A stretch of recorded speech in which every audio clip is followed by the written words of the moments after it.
The room was dark, and the large hand covered her mouth. She froze, unable to move, or scream, or do anything. But then, she noticed a strange warmth coming from that touch. There are two of us, and we're both armed. It was Seth. She recognized his voice.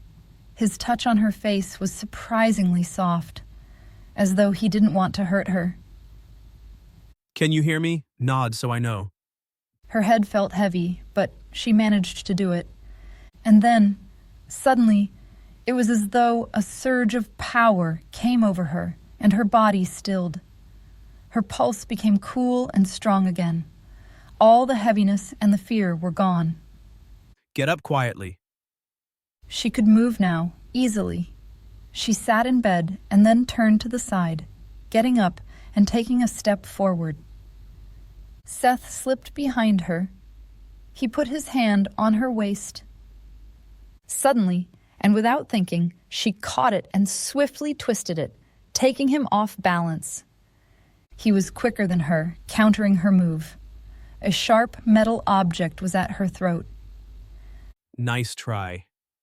Still, she had surprised herself with that maneuver. She'd never done anything like it before. It had always seemed impossible when she saw the knights perform it in unarmed training. Her move was faster than theirs and different in style. If you cooperate, you'll have nothing to worry about. We honestly don't want to hurt you. He meant it. There was sincerity in his voice. If that was indeed the case, why was he there? What do you want? Why are you doing this, Seth? There was a moment of silence. She couldn't see the other person with him, but she could easily guess that it was Niall and that a non-verbal message had passed between the two men. She had made them aware that she knew their identity. We need to get back to our court and we have to take you with us.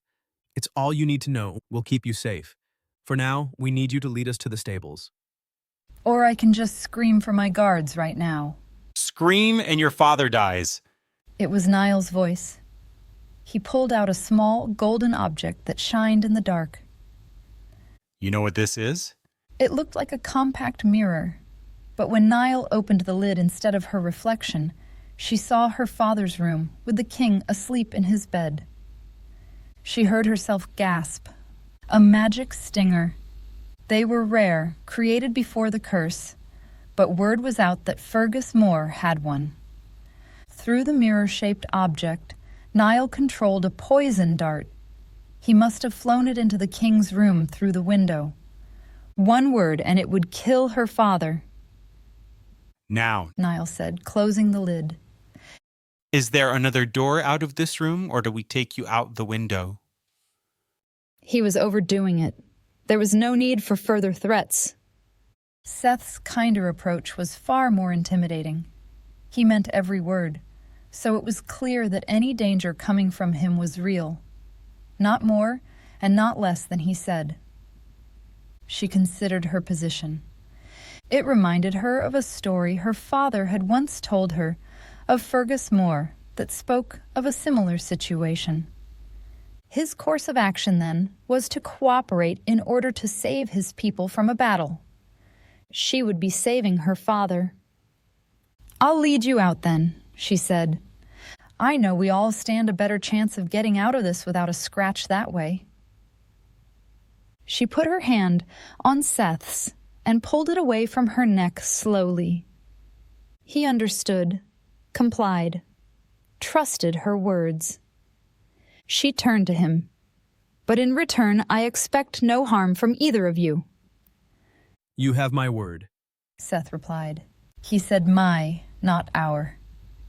"There is a closet behind Niall." She deliberately said his name. "I've got a warm coat there. That's also where you'd find the way out."